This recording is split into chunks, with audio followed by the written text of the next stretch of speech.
You have unread texts from Golf Buds. Would you like me to read them? Yes. Okay. Johnny says, what are the nicotine pouches you had on the course? Walker says, 8 milligram on nicotine pouches. Billy says, I love the mint one. I like that one. Walker says, me too. By the way, you both stink at golf. LOLOL. Come on. Carry on nicotine pouches. Shop now at onnicotine.com/group text.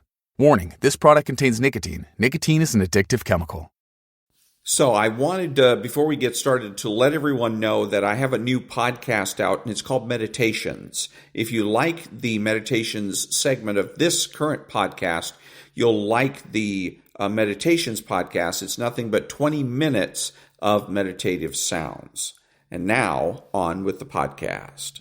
Americans love scenery. We want to see it all, from one coast to the next, Mount Rushmore down to the Everglades. So hop into a Chevy Malibu and take the scenic route. It's the car you knew America could build. There's a place where people count on friendships they can trace back generations, where they can count on the same stool at the coffee shop waiting for them every morning. This place is called Glen Ellen, and you can find it in every bottle of Glen Ellen wine. This is craft brewed Herman Joseph's, the smoothest, easiest drinking specialty beer in the entire solar system.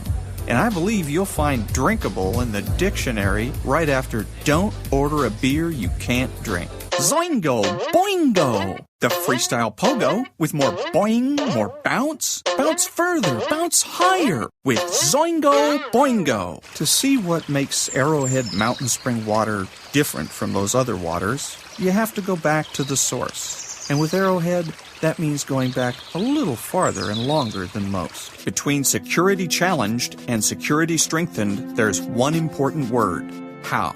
And it is the how that makes all the difference to our nation and our world. Lockheed Martin. We never forget who we're working for. What makes Kraft Singles so good?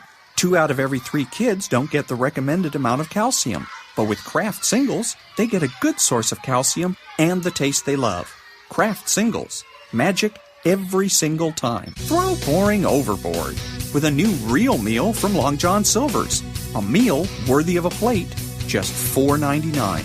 Only at Long John Silver's. We may not all be geniuses, but we can all do something smart. Introducing the Hyundai 199 Sonata Lease. It's a smart deal on a really smart car.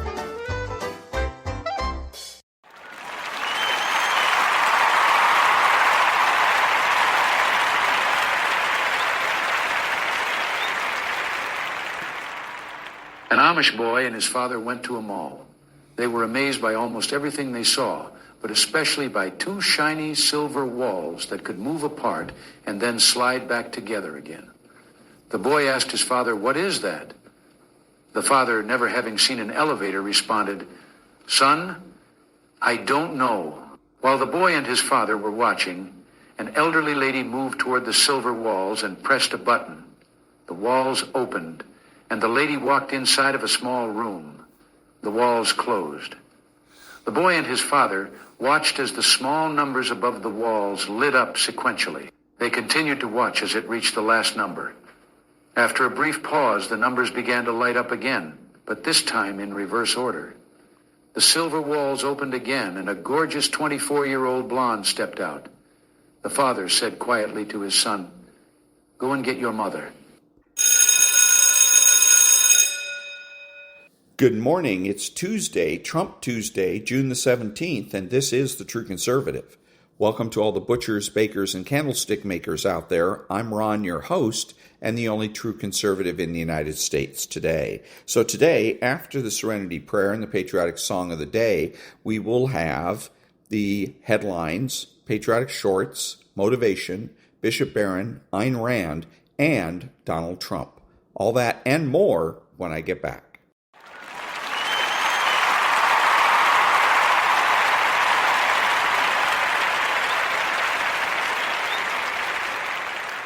God, grant me the serenity to accept the things I should not change, the courage to change the things I should, and the wisdom to know the difference.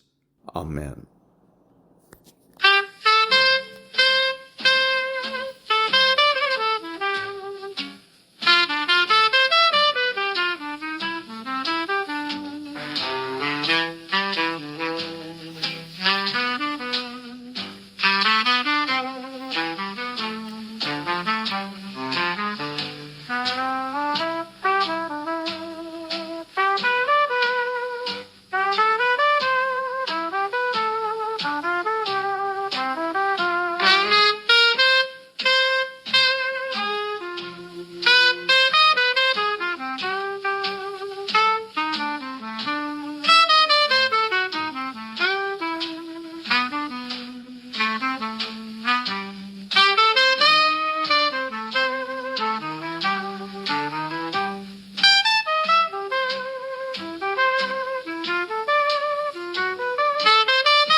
Thank you. And now the headlines for Tuesday, June the 17th.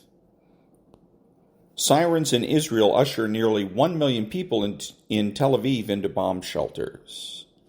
Breaking. Kash Patel said that he has declassified documents showing strong allegations that China interfered with the 2020 election, and it's alarming. Breaking news, Vance Bolter now faces federal charges, which are death penalty eligible, in the murder of Minnesota lawmaker Melissa Hortman and her husband. Breaking, the IDF destroyed Hamas's underground tunnel beneath the European hospital in Gaza, where Mohammed Sinwar's body was found. Approximately 250 cubic meters of concrete was poured into it and sealed it. Breaking, General Ali Shadmani, who replaced the previous chief of staff of the Iranian military, who was himself eliminated tonight. San Francisco announces that due to crime, it's moving to Texas. After deportations, Mexican restaurants are forced to replace mariachi bands with barbershop quartets. And those are the headlines for Tuesday, June the 17th. Back in a minute.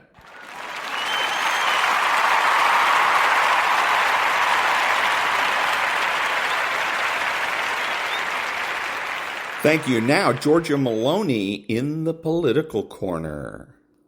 E così voglio lanciare un messaggio chiaro a chi vuole entrare illegalmente in Italia. Non conviene affidarsi ai trafficanti di esseri umani, perché vi chiedono molti soldi, vi mettono su barche che spesso non sono attrezzate per fare quei viaggi e in ogni caso se entrate illegalmente in Italia sarete trattenuti e rimpatriati. La nostra situazione non consente di fare nulla di diverso. Agli italiani invece voglio dire, non abbiamo cambiato idea. Ci vorrà tempo, molto lavoro, pazienza, determinazione, ma non abbiamo cambiato idea. Lavoriamo ogni giorno per mantenere gli impegni che abbiamo sottoscritto con voi in ogni ambito, compreso quello del ripristino della legalità. And that was Georgia Maloney in the political corner. Back in a minute.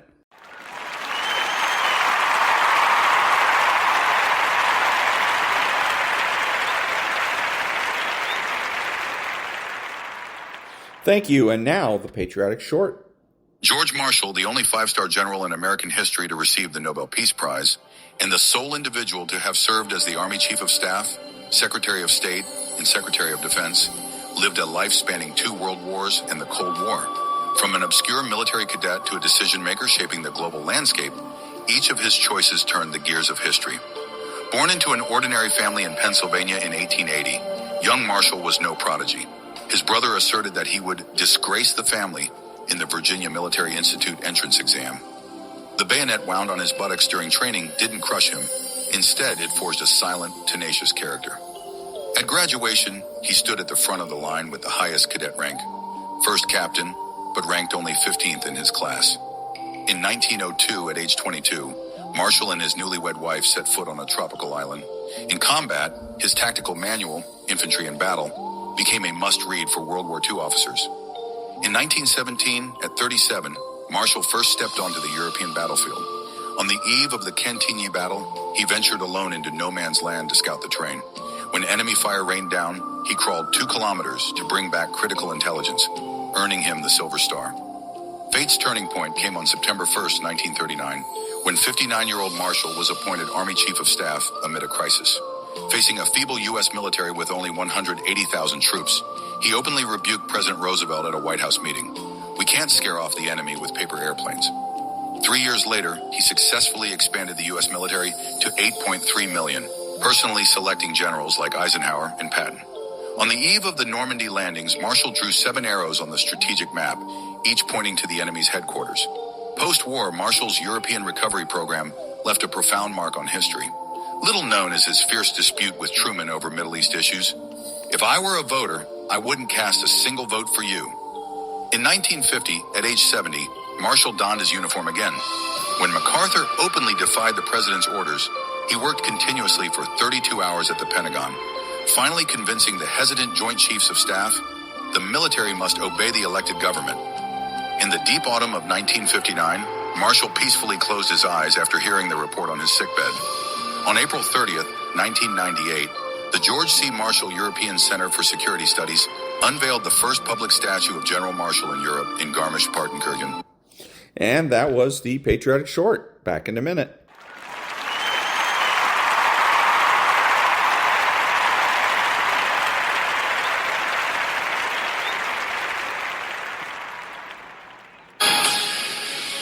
None of us ever get through this life without heartache, without turmoil.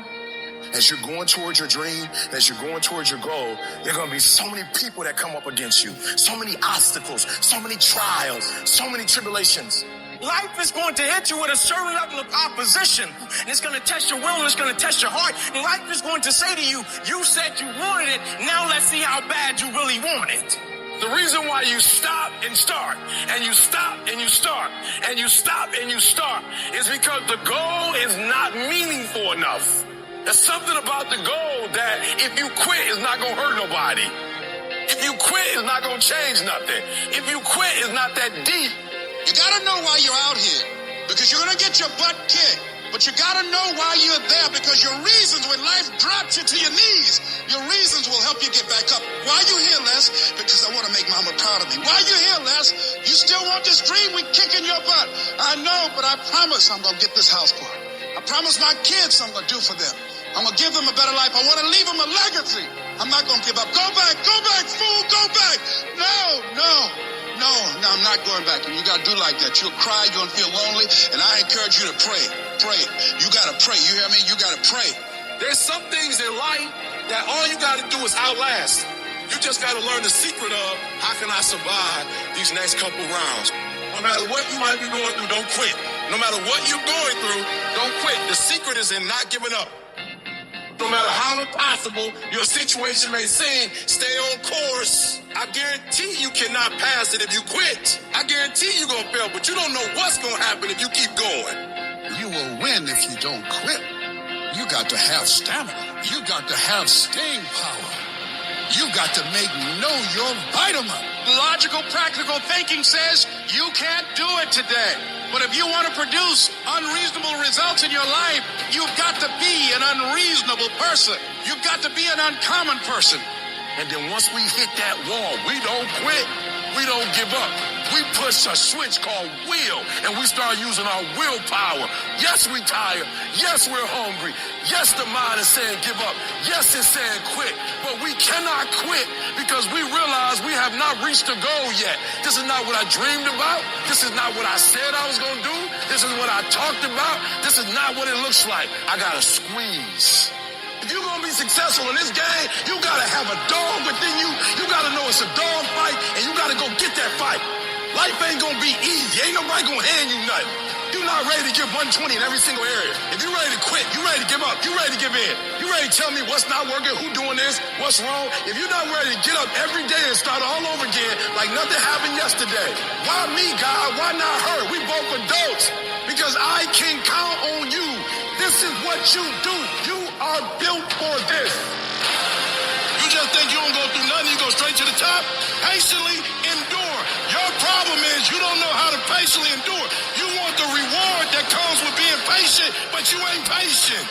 Delay don't mean deny. Delay just means you're going to have to wait a minute. When the unsuccessful are in delay, they get nervous, they get worried, they give up, they quit, they stop, they surrender because they don't see what they think they should see. But when the successful are in delay, we work while we wait. We grind in between time. We don't give up. We don't surrender. We don't quit. We see differently. Our perspective is different. And because our perspective is different, our outcomes are different. Our rewards are different. You must have patience and engage in consistent action. You got to keep moving. Don't stop. Don't stop running toward your dream. I outlasted the pain. I kept telling myself, one day you'll be a homeowner. I told myself that this might be your current circumstances, but this will not be how the story ends. All you have to do is to survive today. Survive today. There's some things in in life you don't need no degree for, you don't need no money for, you don't need no support for. There's something in life you just gonna get through when you tell yourself, I'm gonna get through this. You just gotta outlast some stuff.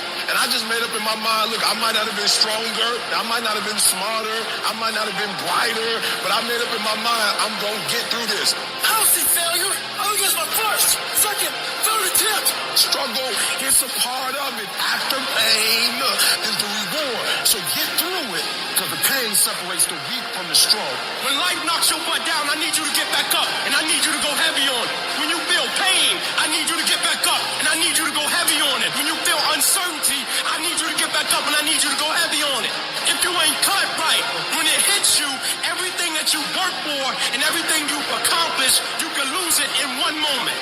And for some of you, you stop dreaming. You dream for a week and you stop because things around you don't look good. You dream for a month, and when you get hit in the mouth, you quit and you give up. You dream for a while, and when people tell you crazy, and when people tell you stupid, and when people tell you can never get done, you stop dreaming and you go back to knowledge. And I dare you to use your imagination. I dare you when you're broke to use your imagination. I dare you when you're rich to use your imagination. I dare you under every single circumstance. Keep dreaming. Keep looking at your dream. Keep focusing on your dream. Keep going after the dream, because that's where true success is. And that was a little bit of motivation. Back in a minute.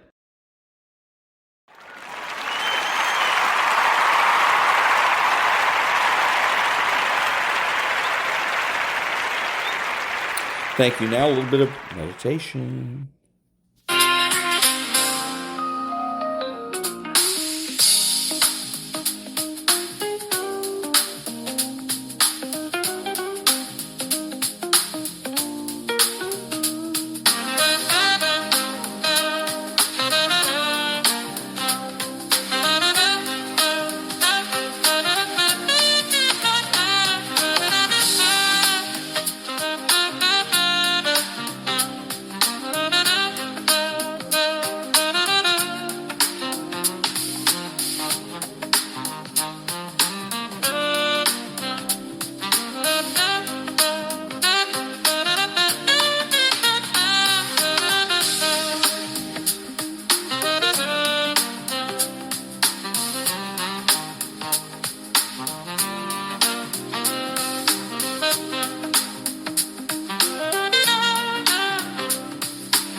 And that was a little bit of meditation. Back in a minute.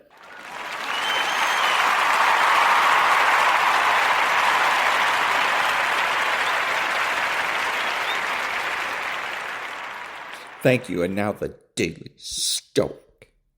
Your actual needs are small. Nothing can satisfy greed, but even a small measure satisfies nature. So it is that the poverty of an exile brings no misfortune, for no place of exile is so barren as not to produce ample support for a person.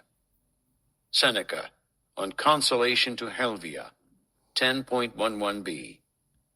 And that was the Daily Stoic. And now, His Excellency Bishop Robert Barron.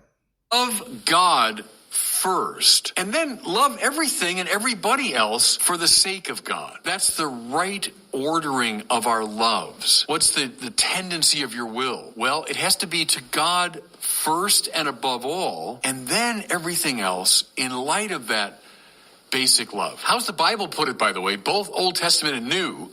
You shall love the Lord your God with all your heart, all your mind, all your soul, all your strength. And then Jesus adds, and the second commandment is like it, and love your neighbor as yourself. It's a basic principle.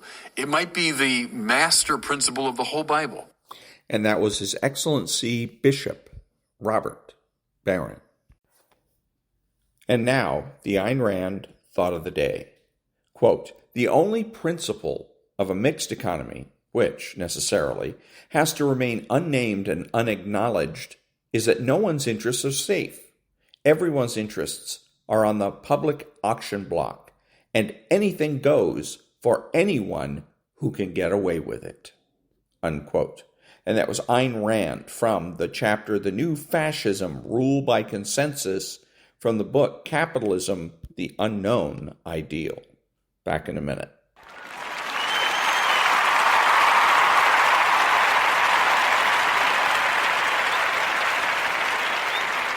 Thank you. And now, the Dark Triad.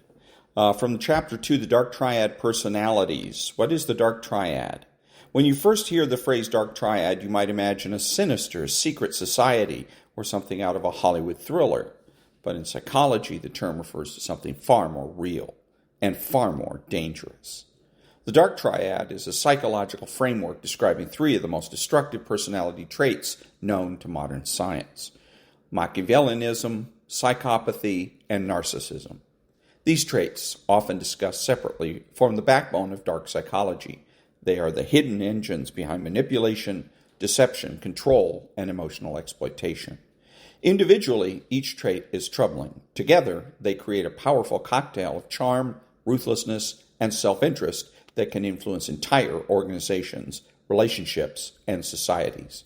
To understand dark psychology, you must first understand these three pillars. Once you do, you'll begin to see how much of what we consider manipulative behavior is rooted in them. In this chapter, we will analyze the Dark Triad in its most defined, almost archetypal manifestations. It is useful to observe these personalities in a textbook form to understand their internal logic. But it is essential to clarify from the outset that the traits described do not belong only to extreme or pathological figures. The characteristics of narcissism, Machiavellianism, and psychopathy, even when taken individually or blended together, form the framework of many manipulation techniques. You will find them in persuasive language, in toxic relationship dynamics, in emotional control mechanisms, and in power strategies. Criminals or psychopaths aren't necessary. All it takes is someone who has learned how to use these levers and chooses to work them. Let's explore each one, starting with the most strategic of the three. Machiavellianism, the art of cold calculation. Machiavellianism takes its name from Niccolo Machiavelli, a Renaissance political philosopher best known for his book, The Prince. In it, he laid out how the rulers could maintain power through manipulation, deception, and if necessary, cruelty. His name has since become shorthand for calculated strategic manipulation. But what does it actually mean to be Machiavellian? The key traits of a Machiavellian personality are 1. Instrumental manipulation. sees people as tools to be used for personal advantage, lies, omits, or flatters without remorse. Relationships are treated as strategic games rather than emotional connections. 2. Emotional detachment. Displays low empathy, using emotional insights for control rather than connection. Avoids deep attachments, favoring autonomy and dominance. 3. Strategic thinking and long-term planning. Carefully calculates moves, weighing risks and benefits. Often conceals true motives behind charm or pragmatism. Operates with a utilitarian mindset, quote, the ends justify the means, unquote. Believes people are inherently self-serving. And this is from number 4, the cynical worldview. Views moral values as convenient illusions useful for manipulating the naive. 5, high self-control, rarely impulsive, typically calm and deliberate, patient and willing to wait for the most advantageous moment to act. 6, social success as a mask. Can appear charismatic, competent, and socially skilled, frequently found in competitive fields like business, politics, or media, where manipulative traits may be rewarded. At its core, Machiavellianism is the tendency to prioritize self-interest, power, and strategic gain over honesty, empathy, or morality. These individuals don't act impulsively. On the contrary, they plan, assess risks, and act only when the move benefits them directly. Their internal compass is not set by right or wrong, but by what works. You can often recognize a Machiavellian personality by their obsessive concern with 2 questions. How will this benefit me? How will others perceive me as a result? This constant awareness of both personal advantage and public image makes them dangerous in subtle ways. They operate in the shadows, not through brute force, but through precision. Unlike psychopaths, Machiavellians tend to avoid risk and chaos. They prefer long-term manipulation where the victim doesn't even realize they're being used. A Machiavellian knows how to win admiration in public while pulling strings in private. And that was the first part of this chapter. And next time we'll have the illusion of integrity, using people like pieces on a chessboard, the fear factor, and then we'll move on to psychopathy. So, back in a minute.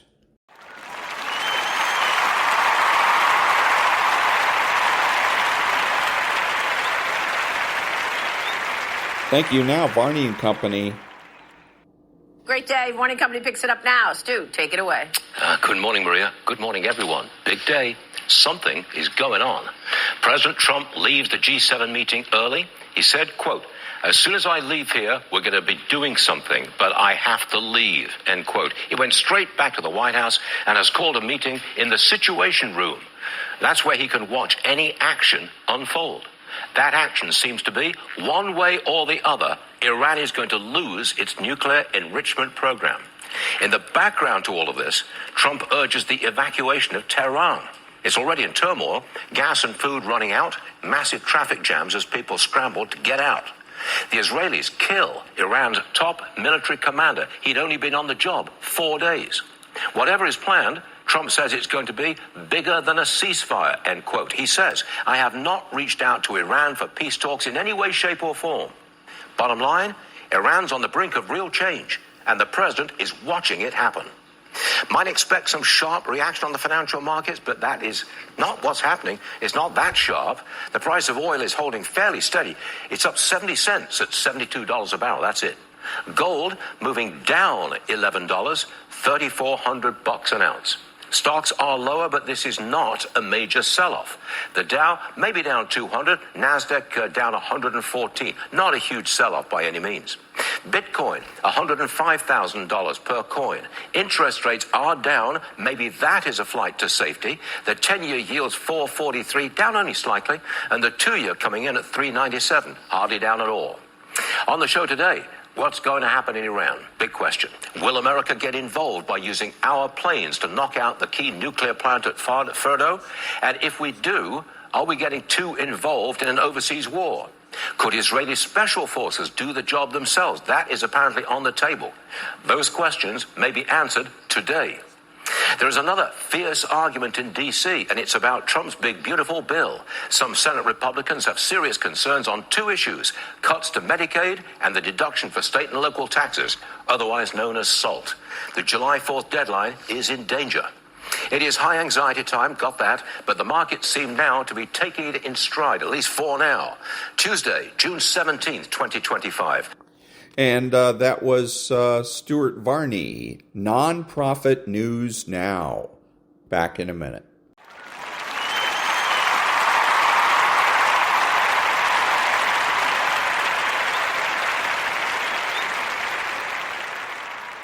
Thank you. So again, a little bit of Varney and Company. Listen to this. I want to make a quick point about it. What's going on? Mike Tobin, thanks very much indeed. Joining me now is Senate Armed Services Committee member Kevin Kramer. Mr. Senator, Axios reports that we, America, will not join the war unless Iran targets Americans. So, should we send Israel the bunker-busting bombs they want? That would be American involvement. So there you go. He doesn't exactly ask questions, and you'll hear this a lot on Fox and other places, is they don't ask questions. They'll make a statement, and that's it, and then wait for the other person to respond or react. Why? Simple. We're in a culture that is dominated by the left, and that the left wants to get rid of right and wrong. Why? No right or wrong equals socialism. There's no ethics, there's no morality, then socialism. So this is a reinforcement of that idea. He goes ahead and sets this up and says, hey, makes a statement, waits for the response or reaction from whoever it is that he's talking to.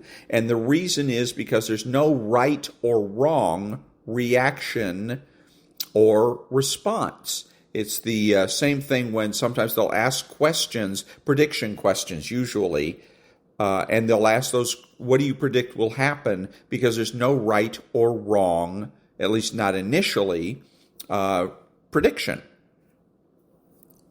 Okay, there is right and wrong when you start talking about what should happen. He started to ask that question. He said, something about should America but he then blended it in, turned it into a statement to let this guy react to. But make no mistake, the purpose of all of this is, actually twofold, but number one, to get rid of right and wrong. And number two is, from the business standpoint, why would Fox do this? Fox is ostensibly, at least, if not conservative, less left-leaning than any other station, CNN, MSNBC. So why would they do it? Simple, because by doing this type of thing, getting reactions and responses, you create a sense of suspense.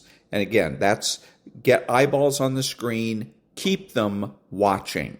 And you keep them watching by creating an artificial sense of suspense. And we wouldn't have this or need it. We'd have real news, real questions, if we had non-profit news now. Back in a minute.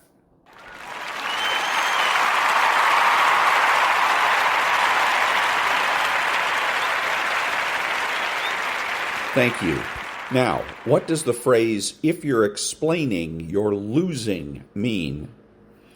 This was said by Ronald Reagan, speaking of political campaigns. From the perspective of your audience, if you have to explain yourself, you come off looking desperate to convince. As a consequence, you lose the high ground. From a more philosophical perspective, if you have a clear conscience and strong conviction towards the positions you take, your values, truth, and direction, you don't need the opinions or consent of others. As a consequence, you don't need to explain yourself. However, if you yourself are not convinced of the validity and truth of your position, or you can't fully justify your choices, then you continue to expel words in an attempt to create the illusion of certainty. Back in a minute.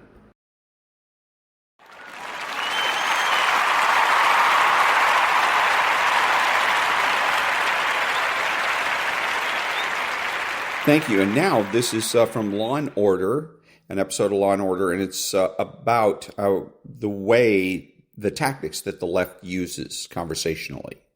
A social networking website. It's a virtual meeting place where people can post information about their lives, keep in touch with old friends, or make new ones. A meeting place, so like an online nightclub. Without the loud music and alcohol. And without any bouncers. So there we go. So she goes from reality. What is this website? And so the man explains it literally. They go from either the literal to the figurative, or from reality to the poetic, the metaphoric. So she responds with a metaphor, saying it's an online nightclub. What he should have said is, no, it is as I have explained. It is an online meeting place. Then she goes ahead, and he goes ahead and goes along with this metaphor. Bad idea, because then she follows up with, a nightclub without bouncers. So now what is he going to do? He's already accepted the metaphor, so now she scores one for the bad guys. Okay, what he should have done was keep it literal. And that's what any true conservative would and should do, is when you're listening carefully and you hear that your opponent is going ahead and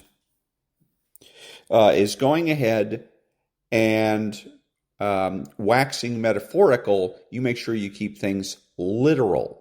If they're trying to switch back and forth, you kind of got to keep track of it. But that's what he should have done here. This is like an online bar.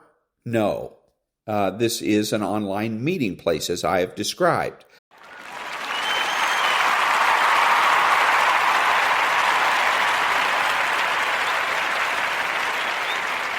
Thank you. And now from a book that's called Good Inside.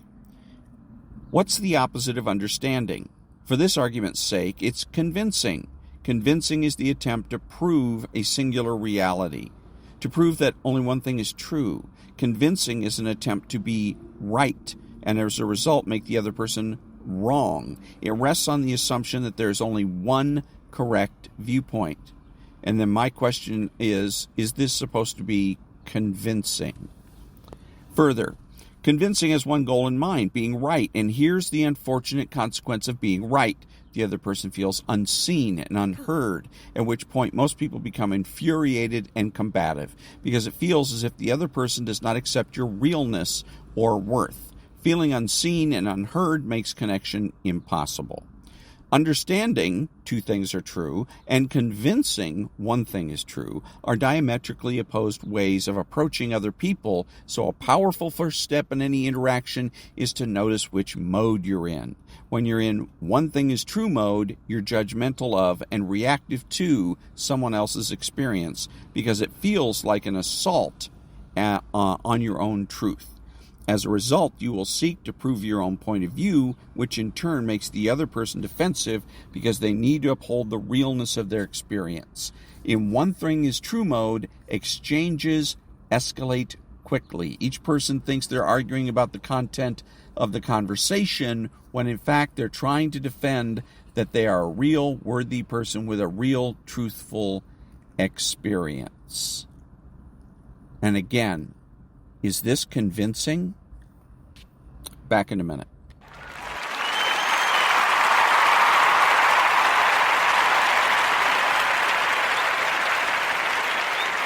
Thank you. As a side note, I wanted to remind everybody that I don't do interviews, as those of you who have been following me for a while will attest.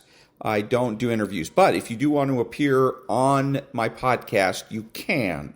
What you need to do is send an MP3 or a WAV file of a monologue, and then what I will do is I will treat it the way I do books and clips. I'll introduce it, you will have your say, and then I will have a little ending thing where I'll say that's so-and-so talking about whatever it is that they're talking about. So I've had several people that have contacted me about having coming on for interviews. And again, I don't do interviews. I don't have the equipment for that kind of thing, but I can, like I said, do monologues, prepare a monologue, and of around, let's say, 30 minutes. If it's longer than 30 minutes, I'm going to have to divide it up between days, like do it over consecutive podcasts.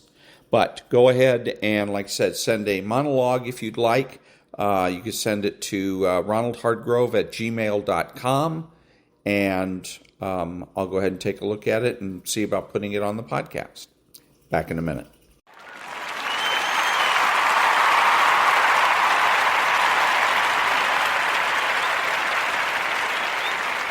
Thank you. Now the preamble to the Declaration of Independence. We hold these truths to be self-evident, that all men are created equal, that they are endowed by their Creator with certain unalienable rights, that among these are life, liberty, and the pursuit of happiness, that to secure these rights, governments are instituted among men, deriving their just powers from the consent of the governed, that whenever any form of government becomes destructive of these ends, it is the right of the people to alter or to abolish it, and to institute new government, laying its foundation on such principles and organizing its powers in such form as to them shall seem most likely to affect their safety and happiness. Back in a minute.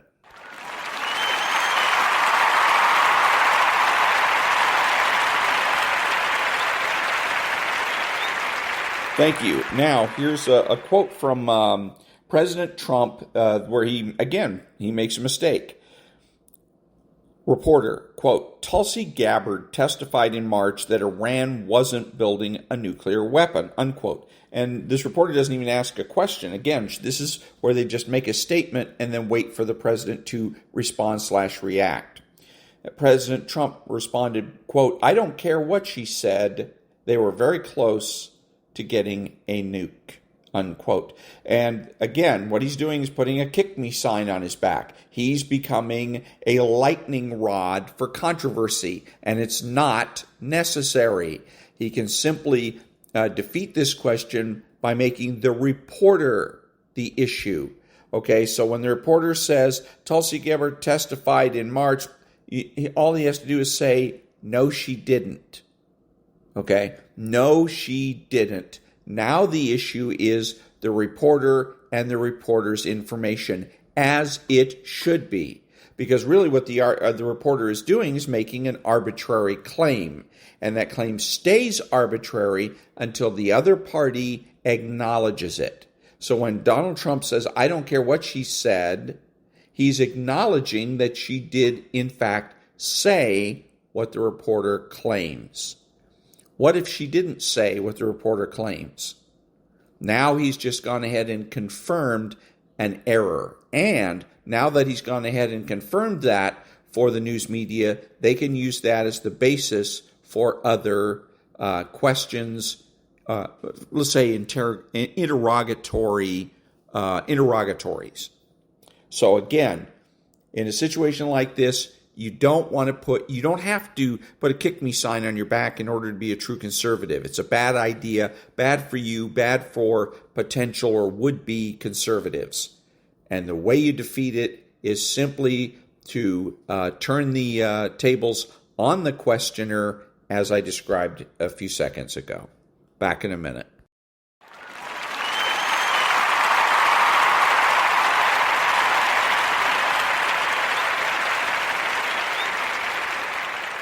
Thank you. And now, psychopolitics. 12. Beyond the subject. What Nietzsche refers to as the naturification, Vernatürlichung, of the human being, includes readiness for what is absolutely sudden and thwarting, das absolut plötzliche und durchkreuzende, the event which annuls what has held until now, the standing order, proves just as incalculable and abrupt as a natural disaster or act of God. It defies all calculation and prediction. When it occurs, an entirely new state of affairs begins.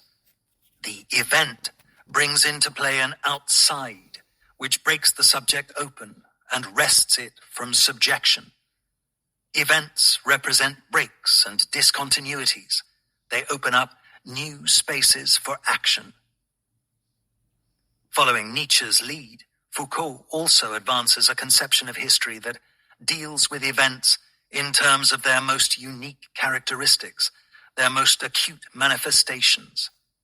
Event for Foucault means the reversal of the relationship of forces, the usurpation of power, the appropriation of a vocabulary against those who had once used it. When an event occurs, one suddenly speaks another language. It entails a break with all certainty that has held until now, inasmuch as it calls to life a wholly different constellation of being. Events are turns, kehren, where a reversal, an overthrow of domination occurs. The event means that something takes place, something that was wholly absent from conditions beforehand. In contrast to experiencing, Erlebnis, experience, Erfahrung, is founded on discontinuity. Experience means transformation. In an interview, Foucault remarked that for Nietzsche, Blanchot, and Bataille, experience has the function of wrenching the subject from itself, of seeing to it that the subject is no longer itself, or that it is brought to its annihilation or its dissolution. Being a subject means being subjected, being cast under by a higher instance. Experience tears the subject out from subjection, out of its downcast state. It signifies the opposite of the neoliberal psychopolitics of experiencing, or emotion, which only ensnares the subject deeper and deeper in the state of subjection and subjugation. Following Foucault, the art of living may be understood as a practice of freedom, bringing forth an entirely different mode of existence. It unfolds as de-psychologization. The art of living is the art of killing psychology, of creating with oneself and with others unnamed individualities, beings, relations, qualities.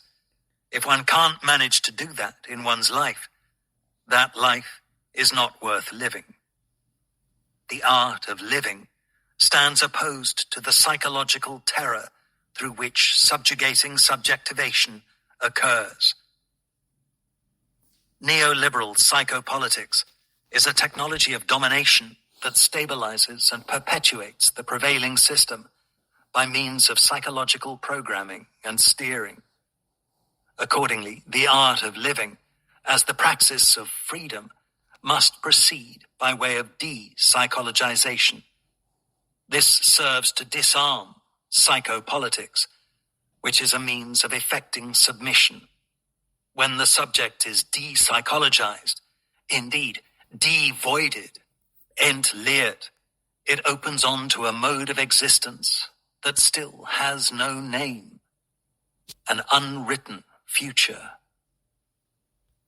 And that was Chapter 12, Beyond the Subject, from the book Psychopolitics by Byung-Chul Han, Neoliberalism and New Technologies of Power. Back in a minute.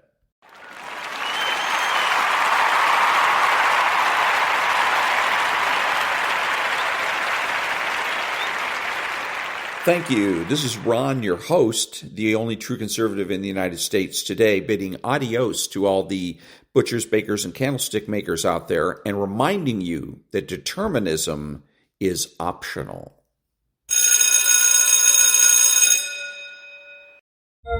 You have unread texts from Golf Buds. Would you like me to read them? Yes. Okay. Johnny says, what are the nicotine pouches you had on the course? Walker says, 8 milligram on nicotine pouches. Billy says, I love the mint one. I like that one. Walker says, me too. By the way, you both stink at golf. LOLOL. Come on. Carry on nicotine pouches. Shop now at onnicotine.com/group text. Warning, this product contains nicotine. Nicotine is an addictive chemical.